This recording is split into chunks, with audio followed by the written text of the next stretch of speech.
this client in California. He was looking to sell his e-commerce flooring business, and he was looking to sell his share of the business for $10 million. Because he lives in California, which is a unfriendly tax state, he was expecting to write about a $5 million check. Through our tax planning, and because we engaged with him early enough, which was about 16 months before he sold, we got a chance to really do some deep planning, and we got that tax bill that he was looking at. He was literally going to write a $5 million check to the IRS down to zero. Walking down the street, thinking about her exit, breaking down the steps so every founder gets it. She's the exit whisperer, she's opening the door. It started with a whisper, now that whisper's gonna roar. She just sold her company, and here you get the real story.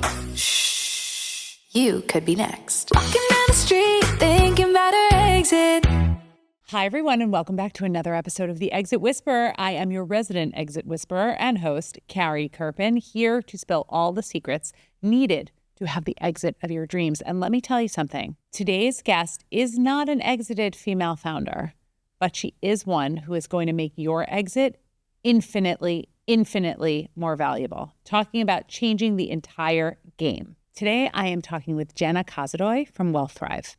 Wealthrive is a tax strategy group, meaning they direct your CPAs to be able to implement strategies that help save you so much money. And here's the best part. It's not just when you exit, although they are going to tell you tons of awesome stories about how they've saved people who are exiting a lot of money at the end of their game, but it also is about while you're earning and building, how you save taxes along the way. All that and more in this episode. Here's Jenna. Jenna, welcome to the show. Thank you so much. Happy to be here. Oh, I'm so happy to have you. I know a fun fact about you. Uh-oh. Are you a figure skater? Not anymore. Okay. Reformed figure skater. Yes, exactly. Yes, I was born and raised a figure skater. My mom was actually a skating coach, so it was kind of in my blood. Actually, my aunt was as well. And turns out that my grandparents were figure skaters as well.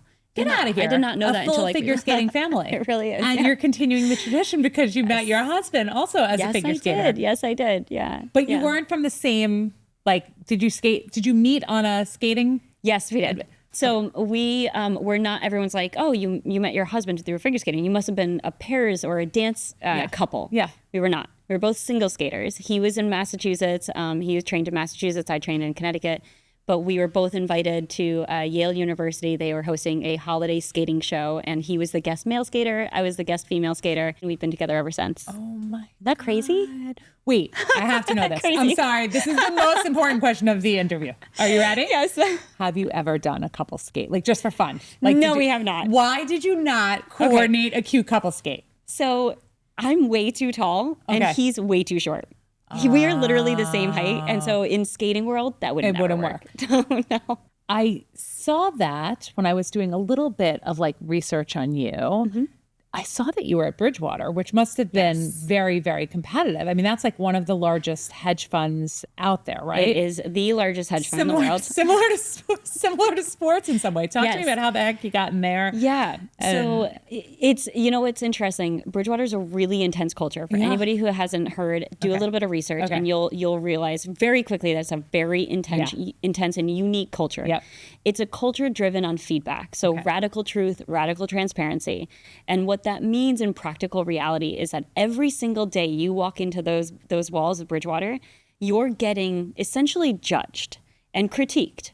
And so as an example, you and I would be having this conversation. Oh my God, I'm panicking already. We are all given iPads right when we first start in what we have called boot camp. Okay. You're given iPads. And in that iPad, you have characteristics, about 200 characteristics where you can get graded on. And so you and I would have a casual conversation. We would walk away from each other, bust out our iPads, and score at least the common recommendation was 2 positive dots. They're called dots. And then 1 critical dot. So in every interaction that you're having, you had to give a critical dot. You have to give a critical dot. At least 30% of your dots have to be critical. And did you take corrective action from that? Oh my gosh, yeah. Yeah, so there's a thing called looping at Bridgewater where it's it literally is a loop. It's drawn on a page where it's you hear the feedback. Most people spiral and tank when they hear that. but then they learn, they get to like the root cause of who they are, and they learn and they evolve from that. They come out of that. And so, yes, when you receive critical feedback, your initial reaction is like, what the heck? That's not true. But in reality, it probably is true.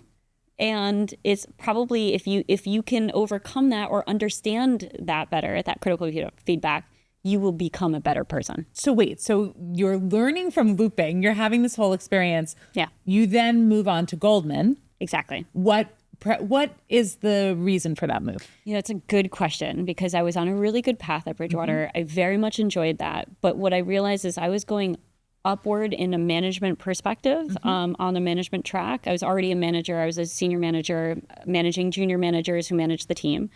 And I realized that I was stepping further and further away from the client experience. And that is like, clients motivate me. I was a skating coach for a little while too, like seeing the end user, the skater or the client grow because of things that I have to, like having an impact on the client was just such a motivator and like a piece of my life that I needed that fulfillment from.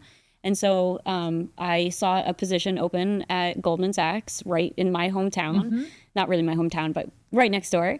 And I said, you know what, like, let me try that. Let me get back into like the boots on the ground, work with the clients, get my Series 65. So I became a financial advisor, a licensed financial advisor, and let me go back to boots on the ground and actually serving clients. Starting back from my athletic days, I extracted all that I could from that. I extracted all that I could from Bridgewater. I extracted everything I could from Goldman.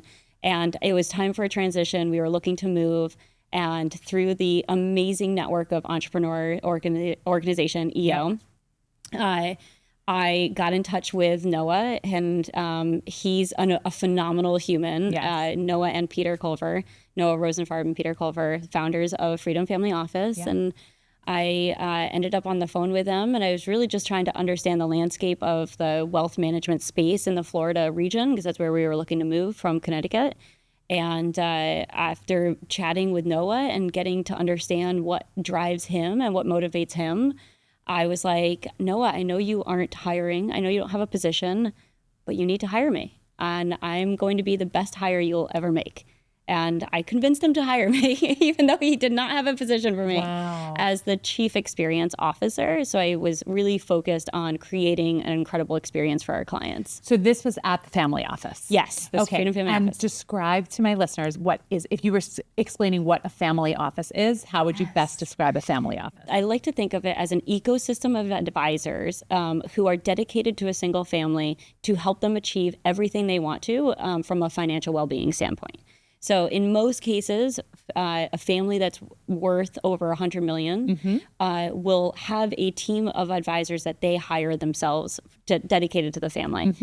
But all those, there's so many people who haven't yet achieved 100 million, right, that still need the same level of services, which is why we built Freedom Family Office. It's a multifamily office for entrepreneurs, for those that haven't yet reached that 100 million mark, where they feel like they can hire a full-time staff.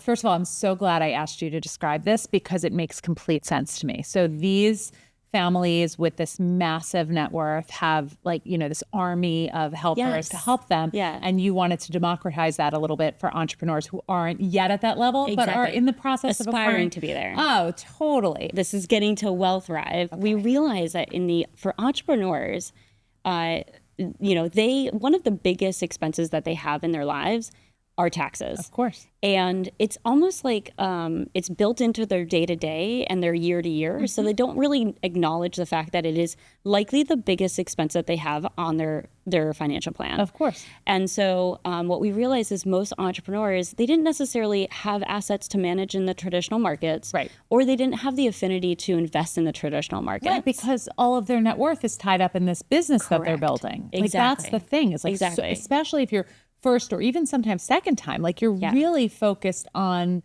that build and investing everything in the business. Exactly. And so you don't have the same assets under management that somebody who has already had either generational wealth or institutional wealth really has done. Exactly. And most entrepreneurs don't necessarily enjoy or have the affinity to invest in the traditional markets.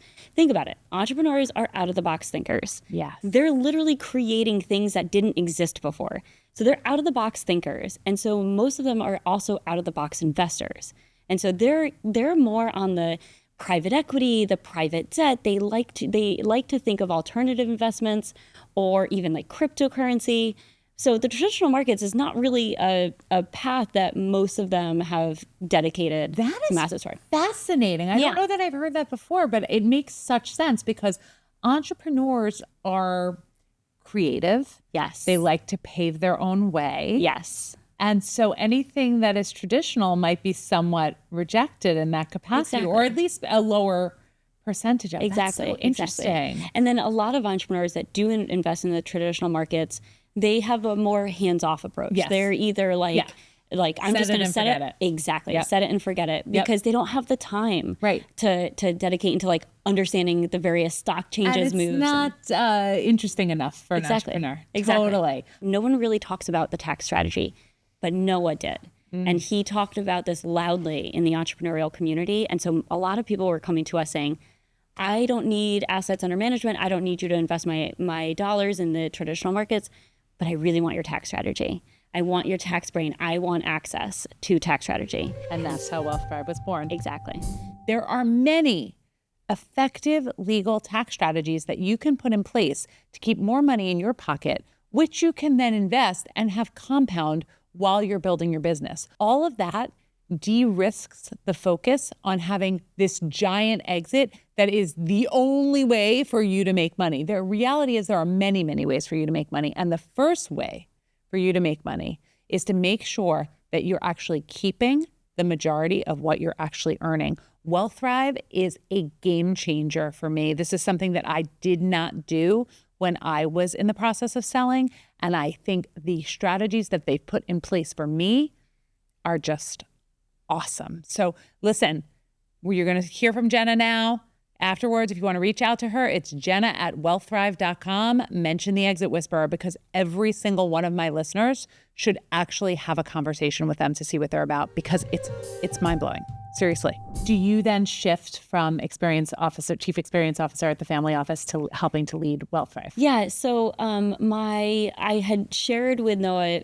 I mean, I've been working with Noah for now 5 years, Noah and Peter for 5 years. And I had shared that I really want to become CEO at some point. That's like the path. That was the path. That was my dream. Listen to me. Yes. You make total sense to me. You're figure skating. You're taking the feedback. You are driven. You're going super driven. I'm very ambitious. So you say, hey, Noah, hey, Peter, nice job. I'm coming for you. Yes, I'd like to be CEO. Exactly. I want to take your jobs. Yes. And so that was really like, I made that very clear when I got hired. So I really needed to serve a very specific role when I got hired, and I did that, and I did that well. And I said to them, I was like, "Put me in, coach. I'm ready. I'm ready to take this business to the next level for you guys. Like, let me do this for you." And so that was really when we decided to split off Wealthrive. The tax strategy that was kind of under the Freedom Family Office umbrella. That's when Noah said, "Let's go." Okay, so now here you are, and you're in this amazing process of building up Wealthrive, which the idea of tax strategy is so new for so many. And the thing that got me, I'll tell you honestly, Jenna, the thing that got me, I went on one of your webinars. Yep. And you talked about things, if your CPA says this, Yeah. And it was like the idea that you need a tax strategist to direct the CPA. Yeah. Was totally new to me. I have a good CPA, but I needed a tax strategist so that when I had that recommendation, the CPA says, yeah, this passes the sniff test. Let's go. Let's do it. Yep. And that's the thing that people don't realize. That really got me. Yeah. So talk to me a little bit about your methodology and how you do it. There's a 3-step process, right? The Ds, the 3 Ds. Tell me the 3 Ds. So we have a pretty systemized process, which is discover, design, deploy. So the discover is an opportunity for us to get to really know our clients, the entire situation of their financial well-being. Taxes touches everything. Insurance, life insurance, obviously cash flow planning, right? Investments, right? It literally touches, if you have a traditional brokerage account, taxes is part of your day-to-day if you're trading. It is. And so you've got short-term gains, long-term gains. It's really full encompassing. So we really have to take in that Discover call a deep look into everything of our clients' lives. Okay. So that's Discover. That's the Discover. The design is where we get an opportunity to actually design them their plan. So every client is different. Every business is different. Every entrepreneur is different. Their needs are different. Their family needs are different. And so we really take the time between understanding in that Discover call everything about what's true about their financial well-being. We ask them what their goals are. What are they trying to achieve? What are some of the goals that they're trying to achieve in their kind of cash flow planning? And then we design them that plan. That's the design, where we walk them through, hey, based on what you shared in your Discover call, based on what we see in all of your documents that you've shared with us, we think these are the recommendations that we would make for you. And so we design them the plan that's for them to optimize their tax picture. And then the deploy is where we actually do the implementation. So it's discover, design, deploy. And the deploy is when we actually say, okay, these are the recommendations we have. And then we together decide, yes, I want to do all of those recommendations. Maybe we want to start with 1 and 2 and then go to 3 and 4 afterwards. That's really the deploy is when we get into the implementation. I want to talk about the story you told me about the guy in California. Yeah.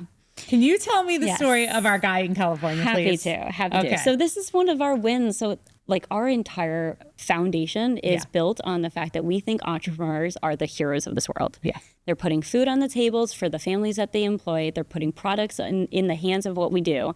They really are the innovators and the heroes of this world. And so because of that, we get really passionate about helping these heroes in so many ways. And so for us, this client in California, he was looking to sell his e-commerce flooring business. And he was looking to sell his share of the business for $10 million. And because he lives in California, which is a unfriendly tax state, he was expecting to write about a $5 million check. Yep. And through our tax planning, and because we engaged with him early enough, which was about 16 months before he sold, we got a chance to really do some deep planning, and we got that tax bill that he was looking at. He was literally going to write a $5 million check to the IRS down to zero. Completely legally, of course, completely within the bounds of what is like according to the tax code. Like to me, this story, I guess it's also because of my own choices that I made and my own process that I went through. I look at that and just think, wow. And it's funny, when I look back, like I don't necessarily have so much regret because it is what it is, but I feel compelled to make sure that other entrepreneurs get the benefit of this type of advice. Exactly. Because I did not at all. I was tuned. I think like in the early stages, folks talked to me about doing some stuff and I just sort of poo-pooed it. And then by the time I was ready, I was just like, oh, we're just going to go. It'll be fine. Yeah.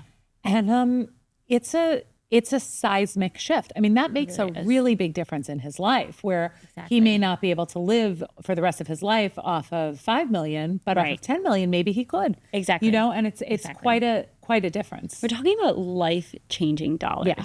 And like, I'm not even exaggerating, right? Yeah. Like you said, in like the heartbreaking stories are when entrepreneurs built a business that is their baby and they're passionate about. Yeah. They sell.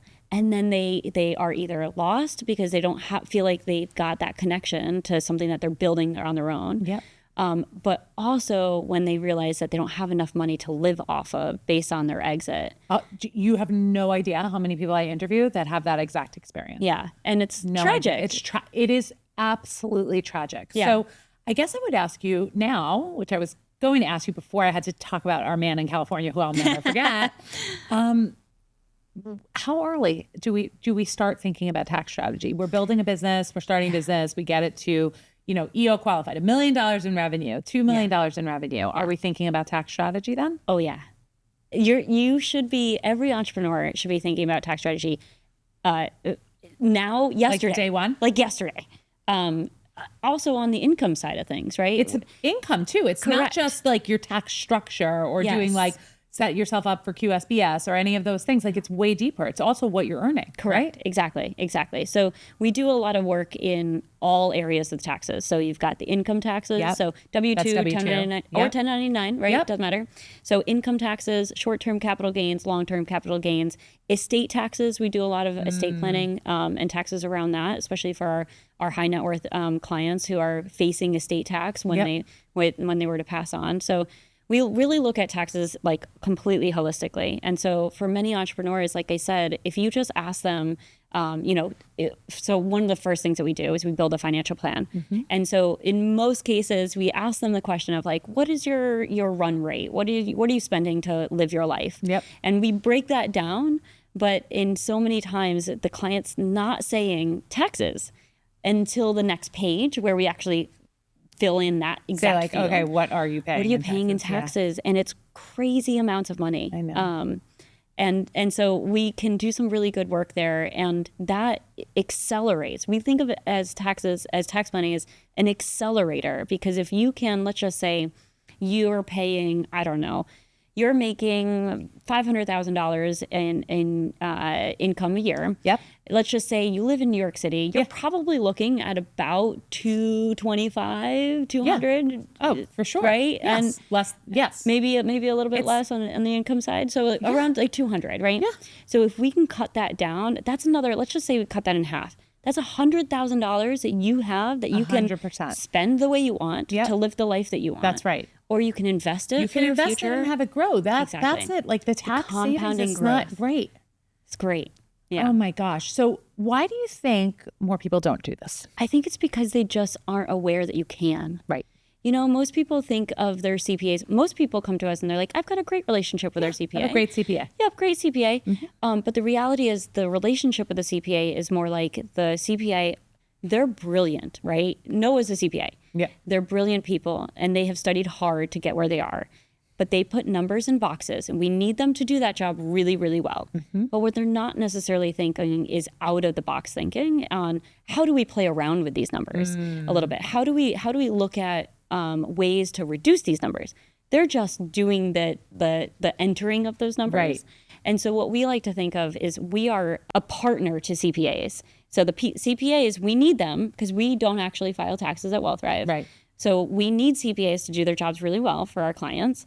But we are like an added layer. And so we do the tax strategy. And most I think entrepreneurs and people in general, they just go to their CPA, they trust their CPA. Yeah, it's lack of awareness of realizing that this, I think there's two things.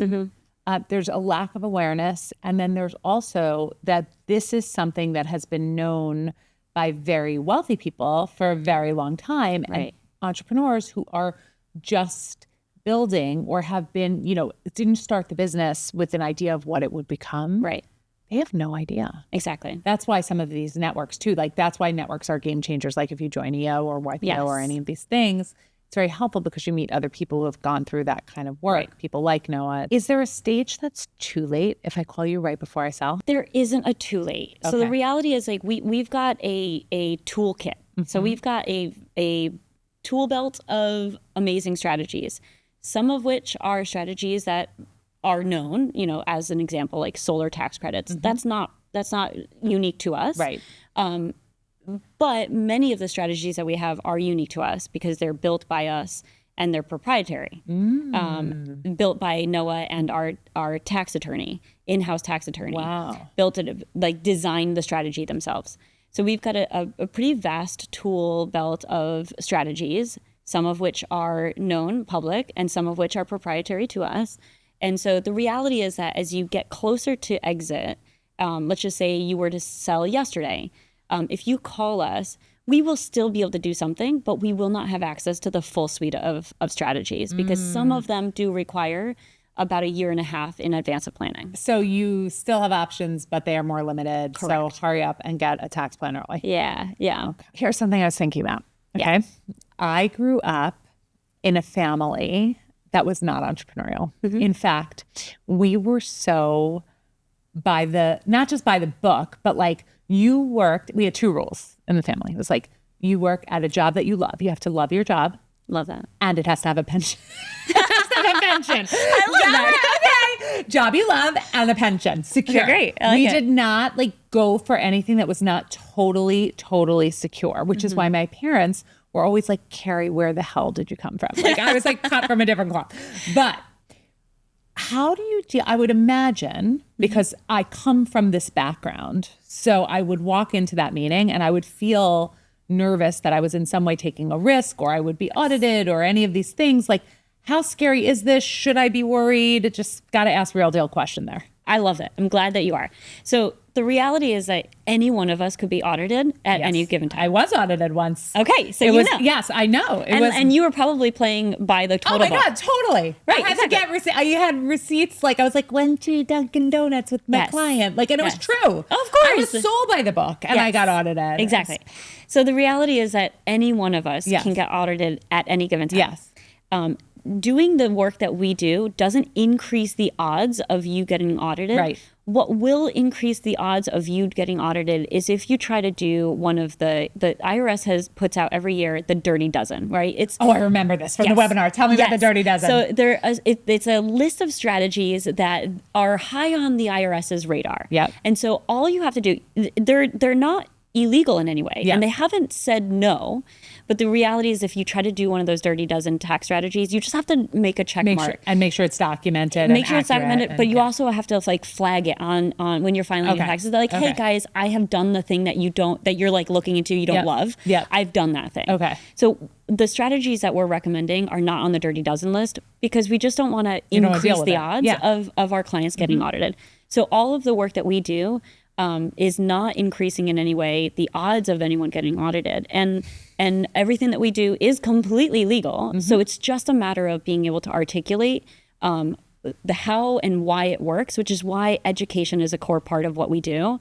It's not just, here, these are the strategies that you should do. It's really, let's help you understand how this structuring works, just in case you ever have to answer some questions from the IRS, which is a reality that we all face. For anyone. Totally. It's a reality for anyone. And it does. So what you're saying is the strategies that you put in place are not alarms to trigger than an audit any more than any other audit would be. And and anything you're doing is totally correct. legal. And if any of the strategies that we recommend end up on the dirty dozen list, we will stop recommending it. We'll take them off of our kind of platform, if you will. Do you ever recommend a strategy that the CPA, when you're working with the CPA, is like, nah, I don't like that All one? the time. You do? All the time. How do you work around it? How do you come to resolution? So, like I said, CPAs, they're brilliant people. Okay. And they love boxes and they love working within boxes. We like to think outside the box. And so you're starting off the relationship in a very different mindset, right? I mean, I picture a conversation with my CPA. Right. And, right. Yeah. He's an in the box thinker. In the box. Again, we need him to be, right? Right. And so in most cases, what we like to say to clients who are like, I'm not sure my CPA is going to love this. We're like, great, let's educate you. We want you to feel empowered to make your decision because you are the CEO of your own money. Yes. Right? Yes. I think that's lost in a lot of people. Yes. Well, that's something that I was thinking of when you were talking about CPAs before. It's like, I sometimes feel like I'm reporting to the CPA when in fact the CPA should be reporting to me. Exactly. Right. Exactly. Yeah. I have in so many ways, people delegate some of the advice to other experts, including us. Yep. But we remind the client that you're the CEO of your life, you're the CEO of your money. And so when the CPA, so what we like to do is we like to educate the client, make sure that they're aware of all of the things that we're recommending and how they work to a granular level, as much as the client wants to tolerate. Because sometimes it's a little complex and not every client is comfortable in that space. And so, which is fine. We want to make sure the client is comfortable. That's our ultimate goal. So we educate the client. And then oftentimes when the client says, hey, I brought this stuff to the CPA is not loving it, then we just hop on the phone with the CPA and we talk it through. Because ultimately, the more CPAs that know about the things that we're recommending, the more people we can help. Mm-hmm. And so that's really our ultimate goal. It's not a competition. That's one of the things that we express when we are engaging with CPAs is listen, we are here. We have the same goal. We have a mutual goal in mind, which is how to best serve our clients, our mutual client. And if we start there, then bets are on the table. And it helps that it's also CPA to CPA, because it's not like you have CPAs on Correct. staff. We do. Yep. We have a team of CPAs, tax attorneys. Yeah. And so sometimes it's just a matter of, picking up the phone with a CPA and just walking them through our strategies and getting them a little bit more comfortable with the types of things that we're recommending. But it's also their job to, flag anything that they are concerned with. And we support that. Like, we want the CPAs to be thinking about that and to protect our clients. And the reality is, like, we would never put our clients at risk for anything. So, but yeah. Do you know what I feel like in the craziest way? Yeah. Like, you know how like the secrets on the golf course from very wealthy men, you have like they're on the golf course and they're like sharing business advice, doing all of this stuff. Yeah. What I love so much about this, Jenna, is that I feel like we are opening up that type of advice to a whole new world of business owners. Women are opening businesses like at twice the rate of population growth. Like we're opening businesses constantly. Totally. They're gonna hit. Yeah. They don't have that same level of advice and background, and they're not sitting on the golf course lots of the time.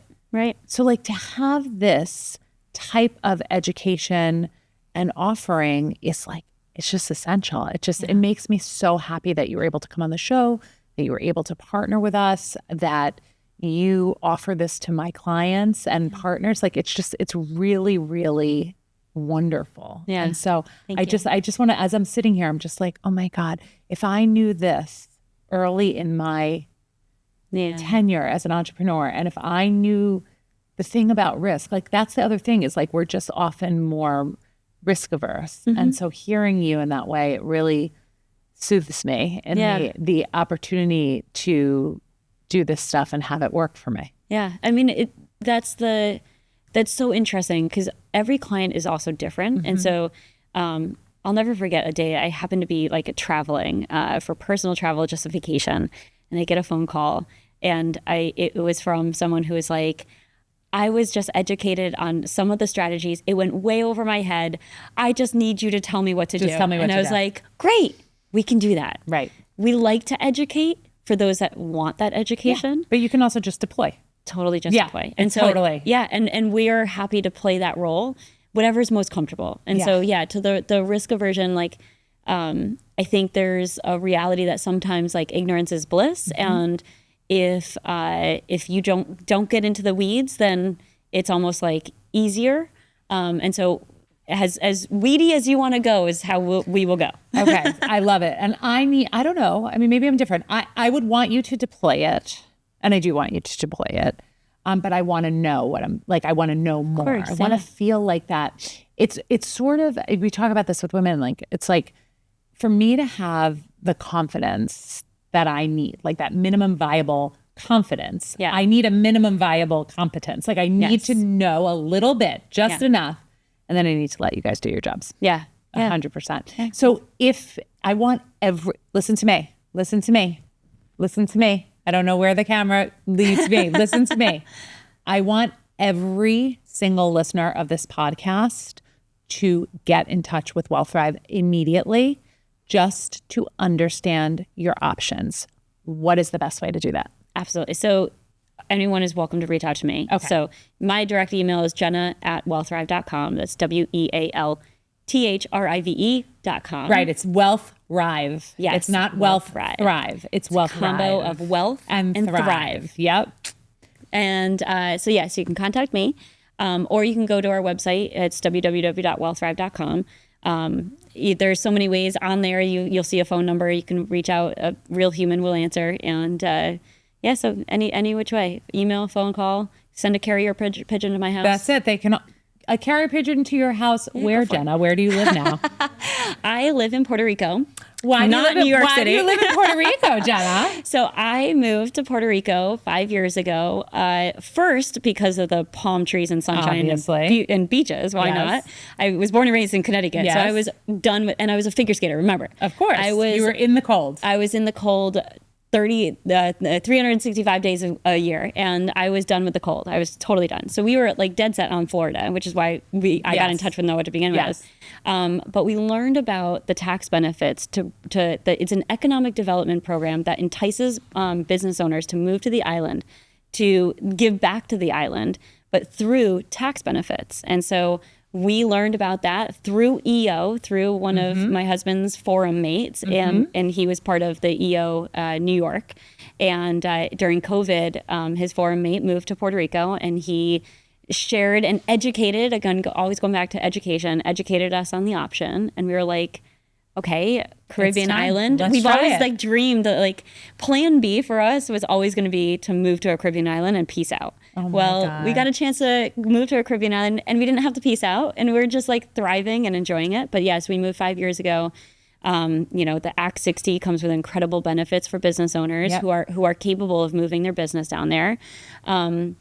It's 0% on capital gains, 0% on dividends, and we pay 4% on income tax. So I mean, that is not one of the strategies as part of Wealthrive, but it is a really phenomenal option. Listen, that's amazing. Maybe one day I'll tap into that. Yes, and go chill in Puerto Rico with you. It's also a really great community. I'm sure it's probably bunch of business owners, and you guys are adventurers. And I just like the whole arc makes sense to me. The whole arc from like the figure skating to now, it's like you are operating on a desire to be truly excellent in everything you do. I see it.